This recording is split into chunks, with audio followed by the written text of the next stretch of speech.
আসলে কনেক ভাই একজন খুব ভালো মানুষ, গুণী মানুষ, একজন ভদ্র মানুষ। উনি আমাকে খুব পছন্দ করেন এবং ওনার প্রত্যেকটা প্রোগ্রামে আমাকে ইনভাইট করেন। বিশেষ করে উনি বারবার আমাকে ফোন দিয়ে বলেন, "তুমি আসবা কিনা, আসবে না?" প্রত্যেকটা প্রোগ্রামে আমাকে ফোন দিয়ে আমার শিডিউল নিয়ে তারপর সে আমাকে পোস্টার করে পাঠান এবং সে আমার খুবই প্রশংসা করেন। বিশেষ করে উনি আমার নাচের খুব ভক্ত এবং নাচের জন্যই উনি আমাকে বিশেষ করে প্রত্যেকটা প্রোগ্রামে উনি আমাকে ইনভাইট করেন। হ্যাঁ, নাচ গান ২ টাই। তবে বিশেষ করে উনি হয়তো বেশি আমার নাচটাই হয়তো বেশি পছন্দ করেন। উনি আমার নাচের প্রশংসাটাই বেশি করেন। আর যেহেতু কবি মানুষ, সাহিত্যিক মানুষ, উনি ভালো লেখেন, ভালো কবিতা লেখেন। উনি আমাকে নিয়েও মাঝে, মাঝে কবিতা লেখেন, আমাকে পাঠান। আর উনার প্রত্যেকটা প্রোগ্রামের ডকুমেন্টস আমাকে আমার গ্রুপে পাঠায় দেন। আর সবসময় উনি আমার খোঁজখবর নেন। আর আমার প্রত্যেকটা প্রোগ্রামেই উনার প্রোগ্রাম ছাড়াও উনি আমার অন্যান্য প্রোগ্রামগুলো দেখার জন্য আসেন। এসে আমার সাথে কথা বলেন, হেসে খুবই ভালো মানুষ। আর উনি তো গুণী মানুষ। উনাকে নিয়ে বলার মতো মানে ওইভাবে বহিঃপ্রকাশ করার মতো আমি ছোট মানুষ, আমার ভিতরে কিছু নাই। কারণ উনি তো কবি। কবি তো আধ্যাত্মিক হয়। যারা সাধক, যারা লিখেন, যারা কবিতা লেখেন, গান লেখেন, যারা সাধক, বাউল, মর্মী তারা তো অনেক কিছু লিখতে পারে না। আমরা তো শুধু শুনে, শুনে গান গাই বা দেখে, দেখে মুখস্থ করে বা প্র্যাকটিস করে গান গাই। আর উনারা তো ভিতর থেকে তাদের ভিতরের মানে কথাগুলাই তারা প্রকাশ করে কবি হয়েছেন। মানে উনাদের নিজস্ব একটা পরিচয় আছে। আর আমরা তো সিঙ্গার, ডান্সার, আমরা শুনে, শুনে বা প্র্যাকটিস করে পড়ে আমরা শিল্পী। তো উনি হলো গুণী মানুষ। উনি আমার শ্রদ্ধেয় বড় ভাই। উনার প্রতি ভালোবাসা এবং শুভকামনা থাকবে। উনি আরো ভালো প্রোগ্রাম করুক, এগিয়ে যাক। দোয়া ভালোবাসা থাকবে। আর উনি এভাবেই প্রতি মাসে উনি প্রোগ্রাম করেন। এভাবেই প্রোগ্রাম করে আমাদেরকে ইনভাইট করুক। আমরা আপনাদের সহ সবাইকে নাচে গানে আনন্দিত করব। এটাই হলো আমাদের পেশার। আমাদের জন্য আপনারা দোয়া করবেন যেন আমরা আরো ভালো কিছু, আরো ভালো আপডেট কিছু নিয়ে আসতে পারি। আমরাও ভালো কিছু করতে পারি, আমরাও একটু গুণী হতে পারি। যদিও শিল্পীরা গুণী, শিল্পীর একজন যোদ্ধা। আমরাও অনেক পরিশ্রম করি, মানে আমরা যুদ্ধ করি। যুদ্ধ এই জন্যই করি যে আমরা আমরা কখন ঘুমাই, কখন মানে খাই, এটা আমাদের কোনো শিডিউল নাই। কারণ আমরা এই যে এখানে প্রোগ্রাম করে আমি আরেকটা প্রোগ্রামে যাব, সেই প্রোগ্রাম আমাকে সারা রাত করতে হবে, সারা রাত আমাকে গান গাইতে হবে। আবার সকালে বাসায় এসে ২-৩ ঘন্টা হয়তো ঘুমাইতে পারবো। তারপর আবার আমাদেরকে যুদ্ধ নামতে হবে। তা আমরা একটা সৈনিক, আমরা একটা যোদ্ধা। আমরা যারা কবি বলি, গীতিকার বলি, সুরকার বলি, সিঙ্গার বলি, ডান্সার বলি না, আমরা যে যার পজিশন এই কাজ করি না কেন, আমরা প্রত্যেকেই আমাদের জায়গা থেকে আমাদেরকে পরিশ্রম করতে হয়, যুদ্ধ করতে হয়। এই আর কি। ভালোবাসার ভাই আমার কনক ভাই, ওনার জন্য অনেক অনেক ভালোবাসা, প্রাণ ভরা অভিনন্দন। সে আরো এগিয়ে যাক, আমাদেরকে এইভাবেই অনুপ্রেরণা দিয়ে, ভালোবাসা দিয়ে আরো ভালো সে গল্প লেখুক, কবিতা লেখুক, আমাদেরকে নিয়ে কিছু লেখুক। এটা ওনার কাছে আমার প্রত্যাশা। উনি আমাকে নিয়ে একটা কবিতা লিখেছিলেন যে আমার জীবন কাহিনী নিয়ে, ওই কবিতাটি অনেক ভালো লেগেছিল। আর ওনার অন্যান্য আরো অনেক কবিতা আছেন, সেগুলো অনেক সবগুলাই ভালো। হ্যাঁ, মনে নেই এটা।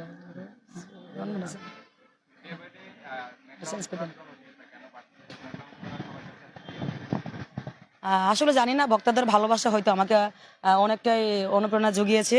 সেই সাথে আমি অনেকগুলো বছর যুদ্ধ করেছি। আপনারা হয়তো জানেন, আমি বিগত ইন্টারভিউতে বলেছিলাম যে আমি শাবানা ম্যাম, শাবনূর ম্যাম এবং আলমগীর সাহেব আমার একজন পছন্দের নায়ক। ওনাকে দেখে, ওনাদের কেমিস্ট্রি দেখে আমি ছোটবেলায় যখন সাদা কালো টেলিভিশনে মুভি দেখতাম, তখন থেকে আমার স্বপ্ন ছিল আমি শাবানা হব। শাবানা ম্যাম হওয়ার জন্য আমি এই ২০০৩ সালে, অনেক ছোট তখন, বুঝি না, তখন আসছি।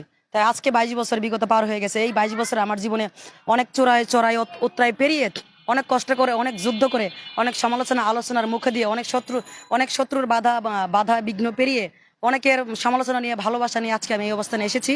এবং আমি যেন আমার অবস্থানকে ধরে রাখতে পারি, কোনো শত্রু আমাকে যেন আটকাতে না পারে, কোনো কালো ছায়া যেন আমার উপর পড়তে না পারে, কোনো ব্ল্যাকমেল, কোনো জাদু, মানে কারো কোনো মানে মানে শারীরিক শত্রু বা মানে কোনো শত্রুই যেন আমাকে আটকাইতে না পারে। আমি আমার এই ক্যারিয়ারের জন্য আমি এখনো কোনো ভালোবাসাকে ভালোবাসতে পারি না, কোনো প্রেমকে প্রেম বলে মেনে নিতে পারি না। যার সাথে প্রেম করতে যে তখন এটাই মনে হয় যে আমি হয়তো প্রেম করলে হয়তো আমার ক্যারিয়ারটা ডাউন হয়ে যাবে, বা বিয়ে শাদী করলে হয়তো বা যে আমার ক্যারিয়ারটা আমি উঠাইতে পারবো না, আমি সাবানা হতে পারবো না। যদিও আমার জনপ্রিয়তা এখন কম নেই, এটা অহংকার না, অনেকটা হয়েছে, কিন্তু আমি সাবানা তো হতে পারি নাই। সেটা তো বাস্তব। কিন্তু সাবানা আমি কখনোই হতে পারবো না, সাবানা ম্যামের মতো তো হতে পারবো না।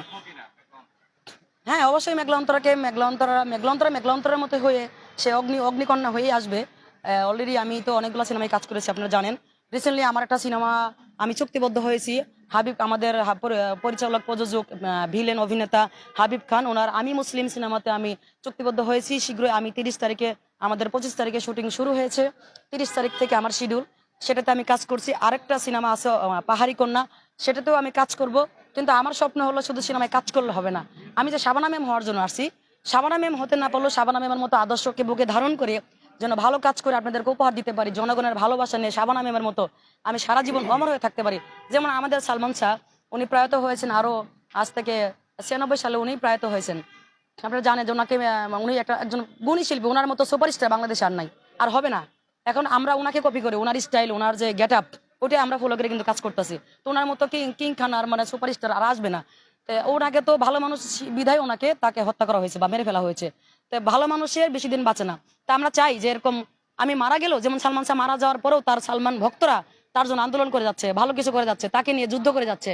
তা আমিও এমন কিছু করতে চাই যে আমি যদি মারাও যাই, চলো যে আপনাদের মাঝে না থাকি, যেন আমাকে নিয়ে আলোচনা হয় বা আমাকে নিয়ে মানুষ নেগেটিভ না করে পজিটিভ কিছু করে আমাকে নিয়ে তারা ভালো মানে আমার পরবর্তী প্রজন্ম যারা আসবে, যারা আমাকে নিয়ে একটু আমি মানে অমর হয়ে থাকি বা কিছু করে এমন কিছু করতেছে যাতে আমি আমার পরবর্তী কালেও যেন আমাকে নিয়ে আলোচনা হয়, আমি এটা চাই, ভালো কিছু করতে চাই। আপনার জানেন যে আপনি একটি প্রতিষ্ঠানেরও মালিক, তো যারা নতুন উদ্যোক্তা আছেন এবং নতুনদের জন্য আপনার প্রতিষ্ঠানের পক্ষ থেকে কি আছে? দেখেন, আমি আগেই বলেছি যে আমি চড়াই উতরাই পেরিয়ে এসেছি। আমি যখন নায়িকা হওয়ার জন্য আসি, আমাকে অনেক কষ্ট করতে হয়েছে, অনেক পরিশ্রম করতে হয়েছে। এই ঢাকা শহরে আমাকে অনেক যুদ্ধ করতে হয়েছে। তো সেই ক্ষেত্র থেকে আমি বুঝি আমার কষ্টটা। আমি যখন আমি সর্বকুল হারিয়ে টাকা পয়সা অনেক কিছু লস খেয়ে যখন আমি পারি নাই, তখন আমার মনে অনেকটা দাগা কেটেছে যে আমি নিজেই প্রতিষ্ঠান তৈরি করব এবং সেই প্রতিষ্ঠান থেকে যে আমার মতো যারা যুদ্ধ করতে চায়, যারা কাজ করতে চায়, যারা অভিনেত্রী হতে চায় বা সিঙ্গার ডান্সার হতে চায়, তাদেরকে আমি সুযোগ দেবো। তাদেরকে আমি নতুনদের জন্য আমার সবসময় শুভকামনা থাকবে এবং আমার জন্য তারা যদি কাজ করতে চায় অবশ্যই আমি সহযোগিতা করবো, আমার প্রোডাকশন আমি কাজ করাবো। অলরেডি নতুনদেরকে নিয়ে আমি কাজ করেছি এবং যদি করতে চায় আমি তাদেরকে সর্বোচ্চ সহযোগিতা করবো, কারণ সেই কষ্টটা, সেই যে দুঃখটা, সেই ফিলটা আমি বুঝি যে একটা মানুষকে স্বপ্ন পূরণ করতে হলে যে তাকে কতটা কষ্ট করতে হয়, কতটা মানে কাঠখড় পেরোতে হয়, সেটা আমি বুঝি। তা আমি তাদের জন্য ভালো কিছু করতে চাই। যারা আমার সাথে কাজ করতে চাইবে, যারা আমার সাথে হেল্প চাইবে, আমি অবশ্যই তাদের জন্য প্রাণ প্রাণ দিয়ে কাজ করব। আপনাদের দুজনের দুটি ভাই আমরা দেখতে পাই, দুজন দুটি কেমন, বা আপনারা ভাইয়া যদি বলেন একটু যে আপনারা কেমন পছন্দ করছেন? আসলে আমরা জুটি বেঁধে কাজ করছি দীর্ঘদিন। মেঘলা অন্তরা তো মানে মেঘলা ওর মানে জন্য বলার মতো কিছুই আমার কাছে আর নাই। ওই একাই 100। আর ও শিল্পকলাতে আমাদের পরিচয় হয় বেশ 3 বছর আগের কথা। তখন থেকেই ও আমাকে টেনে তোলার জন্য আপ্রাণ দিয়ে চেষ্টা করেছে আর কি। তো এখন মনে হচ্ছে, আমার কাছে মনে হচ্ছে যে আমরা সাকসেস। এখন এই শিল্পকলা কচিকাঁচা বিভিন্ন জায়গায় যমুনা ফিচারেও আমরা প্রোগ্রাম করেছি। সেখানে দর্শকদের দেখেছি যে মেঘলা অন্তরা তন্ময় না আসলে ওদের শান্তি হচ্ছে না। যতক্ষণ পর্যন্ত আমরা মাঠে না নামি ততক্ষণ পর্যন্ত দর্শক আমাদের খুঁজতে থাকে। তো এটা আমি মনে করি যে এর পিছনে একমাত্র আমার হিরোইন মেঘলা অন্তরার আচ্ছা, অবদান। আমি একটু বলতে চাই, ওকে নিয়ে যখন ও একটু তখন মানে পরিচিত কম ছিল, 3-4 বছর আগের কথা, যখন ওকে নিয়ে আমি শিল্পকলা বা বিভিন্ন জায়গায় পারফরমেন্স করতাম, তখন আমাকে সবাই বাধা দিত যে ও কি, ও তো আমাদের না, আমাদের ধর্মের না, তারপরে ও তো নাচ ঠিক মতো করতে পারে না, আর ওকে নিয়ে তুমি কেন নাচো, ওকে নিয়ে কেন? আমি বলছি কেন, আমাদের ধর্ম মানুষের সবচেয়ে লালনের প্রত্যেকটা গানে মানব ধর্মকে বুঝিয়েছেন, এখানে ধর্মের কোনো বিষয় না। সে একটা মানুষ, এটাই সবচেয়ে বড় কথা।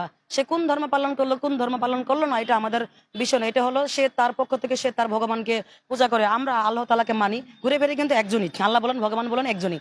তো সে ছেলে হিসেবে ভালো। তার পারিবারিক যে ওয়াইফের সাথে আমার সম্পর্ক আছে, তার পারিবারিক ছেলে যে তার ছেলে মানে পারিবারিক মানে ভাবেই সম্পর্ক, ওনার বউ আমাকে খুব লাইক করেন। আর সেই থেকেই ওনার ওয়াইফও আমাকে বলেছেন যে আপা, আপনাদের জুটিটা খুব ভালো লাগে, আপনাদের দুইজনই স্লিম লম্বা, আর আপনাদেরকে অনেক ভালো লাগে, আপনার সাথে যদি তন্ময় কাজ করতে পারে সে একটু উঠে যাবে, কাজ করবে। তো সেই থেকে ওকে আমার সাপোর্ট দেওয়া, অনুপ্রেরণা দেওয়া। আমি ওকে বলেছিলাম যে তুমি একসময় ভালো করবা। ওকে নিয়ে আমার অনেক যুদ্ধ করতে হয়েছে। দেখবেন আমাদের শিল্পকলাতে থার্ড লিঙ্গ আছে অনেকেই, তারা আমার সাথে নাচ করতে চেয়েছিল। আমি বলছি না, তুমি তো আর আমাদের আমাদের না, সে ছেলেও না মেয়েও না, আর ও তো একটা ছেলে মানুষ। সে যদি আমার সাথে কাজ করে বা ও না হলো যদি নতুন আরো কেউ না কেউ আসতো, আমি আরো অনেকের সাথে নাচ করেছি। তো ও যখন দেখলাম যে না, ওর মধ্যে একটা চেষ্টা আছে, উপরে উঠতে পারবে। তা আমি তো আগেই বলছি যে আমার প্রতিষ্ঠান থেকে আমি সবাইকে উপরে উঠাবো। তো ওর ভিতরে চেষ্টা আছে, সততা আছে। ও একটা এমন ছেলে, মানে সৎ, অন্য ধর্মের হলো ওর ভিতরে এতটা সততা, মানে নেগেটিভ কোনো মাইন্ড নাই ওর ভিতরে, কোনো শয়তানি নাই, কোনো কিছু নাই। এই জন্য ওকে ভালো লাগে। এই জন্য ওকে আমি সাপোর্ট দিয়ে টেনে যতটুকু পেরেছি আমি চেষ্টা করেছি উপরে ওঠানোর জন্য। আমি ওর জন্য সবসময় দোয়া করি। এখন আমি ছাড়াও ও ভালো ভালো আমাদের শিমু আপু আছে অভিনেত্রী, চিত্রতে কাজ করেন, চলচ্চিত্রতে। ওনার সাথেও সে নাচ করেছে পূজাতে, আর কয়েকটা নাচ করেছে, আরো কয়েকটা মেয়ের সাথেও কাজ করেছে। সে সে দেখে ভালো এগিয়ে যাচ্ছে। তো ওর জন্য দোয়া, শুভকামনা। ওর পরিবারের জন্য, ওর একটা ছেলে গোল্ডেন 5 পেয়েছেন এবার পরীক্ষাতে, খুব ভালো। সবার আগে সে আমাকেই ফোন দিয়ে জানায় ওর ওর ছেলে মেয়ে কোনো সমস্যা হলে বা কিছু হইলে। প্রশ্ন, যে প্রশ্নটা হলো যে প্রথম ক্যামেরার সামনে আপনার দাঁড়ানোর অভিজ্ঞতাটা কেমন ছিল যখন আপনি ক্যামেরার সামনে দাঁড়িয়ে যখন আমি শুটিং এর কথা বলছেন, প্রথম যখন আপনি ক্যামেরার সামনে দাঁড়ায় এটা কি ইন্টারভিউতে নাকি সিনেমার শুটিং এ সেটা বলতে হবে। যেই হোক দাঁড়ায়, হ্যাঁ। যেই কোনো ক্যামেরার হ্যাঁ, সামনে আমার একটা অভিজ্ঞতা আমি বলি। একটু প্রেম দরকার সিনেমার শুটিং যখন আমার প্রথম অভিজ্ঞতা, যেহেতু আমি নায়িকা হওয়ার জন্য আসছি, তখন তার আমি বলি না যেখানে আমার চরিত্র কি ক্যারেক্টার কি, আমাদের মিজান মামা যে ওই যে আমাদের যে সহশিল্পী গুলাকে ওখানে নিয়ে যায়, হাজার হাজার মানে শিল্পী তারা দেয় বিভিন্ন ক্যারেক্টারের জন্য। তো প্রেম দরকার, একটু প্রেম দরকার, শাহিন সুমন পরিচালিত সিনেমা, সেটা গাজীপুরে শুটিং হচ্ছে।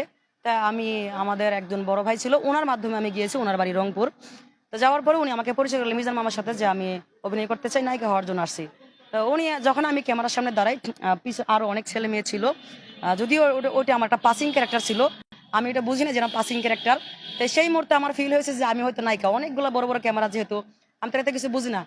সেই মুহূর্তে যখন আমি ক্যামেরার সামনে দাঁড়াইছি, আমার মাকে আমি ফোন করছি, মা তাড়াতাড়ি টেলিভিশনটা খোলো, আমাকে দেখা যাচ্ছে আমি নায়িকা শাবানা ম্যাম হয়ে গেছি। এখন অনেক ক্যামেরা আমার সামনে আছে, যে এখন আমি নায়িকা, তুমি এখন টেলিভিশন খুলি আমাকে দেখতে পাবো, আমার স্বপ্ন পূরণ হয়ে গেছে। এই ছিল আমার একটা অভিজ্ঞতা, খুবই ভালো লেগেছে। সেই ফিলটা কেমন ছিল?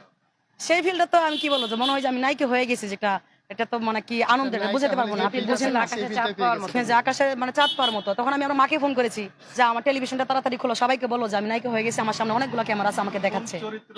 কোন চরিত্রটা অভিনয়ের যেটা এখন পর্যন্ত আপনার হৃদয়ে দাগ কাটে? এটা হলো, আমি একটা অভিনয় করেছিলাম পাগলির জীবন, মানে পাগলের ক্যারেক্টার, যে একটা পাগলকে যে মানুষ কতটা অবহেলা করে, অবজ্ঞা করে, খাওয়ান পর্যন্ত দেয় না। আপনারা দেখবেন আমার চ্যানেলে গেলে আছে, পাগলির জীবন একটা নাটক আছে, সেইখানে আমি বাস্তব চরিত্রকে তুলে ধরেছিলাম, যে একটা পাগলকে মানুষ অবহেলা করে। যখন আমি ক্যামেরা যে দেখে, তখন তারা খাবার দাবার সবকিছু দিয়ে দেয়। যখন ক্যামেরার সামনে একটা পাগল খেতে চায়, মানে পেটের ক্ষুধা নিয়ে খাবার জন্য আকুতি মিনতি করে, তাকে খাবার দেওয়া হয় না, তাকে ধাক্কা দিয়ে ফেলে দেওয়া হয়। সেই অভিজ্ঞতাতে আমার হৃদয় এখন দাগ কাটে। ওটা পুরস্কার পাওয়ার মতো একটা গল্প, আপনারা দেখবেন আমার চ্যানেলে আছে, পাগলির জীবন। চরিত্রে ঢোকার জন্য নিজেকে আপনি কিভাবে প্রস্তুত করেন? চরিত্রে ঢোকার জন্য আমি থিয়েটার করেছি, যে আমাকে তো শাবানা হতে হবে, শাবনুরের মতো অভিনয় করতে হবে, শাবনুর ম্যামের মতো, যদিও পারি না, তারপর চেষ্টা করি। এই জীবনে আমি বিভিন্ন থিয়েটারে কাজ করেছি। এখন বর্তমানে আমি আছি দৃশ্যকাব্যতে ইডিপাস নাটকের চরিত্র করছি, যেই গল্পের মধ্যে মার সাথে ছেলের বিবাহ হয়, একটা দাগ কাটার মতো একটা গল্প, এটা হিন্দু চরিত্রের গল্প। সেখানে রাজা মারা যায় আর ছেলে তার মাকে বিয়ে করে, এটা একটা হিস্টোরিতেই ছিল এরকম গল্প। লাস্টে ছেলেটা চোখ অন্ধ করে ফেলে, মেয়েটা মারা যায়। এমন একটা গল্পে কাজ করতেছি। আর নিজেকে আরো ভালো অভিনয় করার জন্য, আরো ভালো উপরে ওঠার জন্য আমাদেরকে থিয়েটার করতে হবে। আমরা যারা অভিনয় করতেছে, গান যেমন শিখতে হয়, নাচ যেমন প্র্যাকটিস করতে হয়, তো ভালো অভিনয় করার জন্য থিয়েটার করা জরুরি সবার জন্য। এটা ব্যস্ত জীবনের মধ্যে নিজেকে রিফ্রেশ রাখেন কিভাবে? এই যে আপনার ব্যস্ত জীবনে আমাকে তো অনেক পরিশ্রম করা হয়, যেমন আমাকে অনেক রিহার্সালে ভালো প্রশ্ন করছেন ভাই, অনেক যুদ্ধ করা লাগে।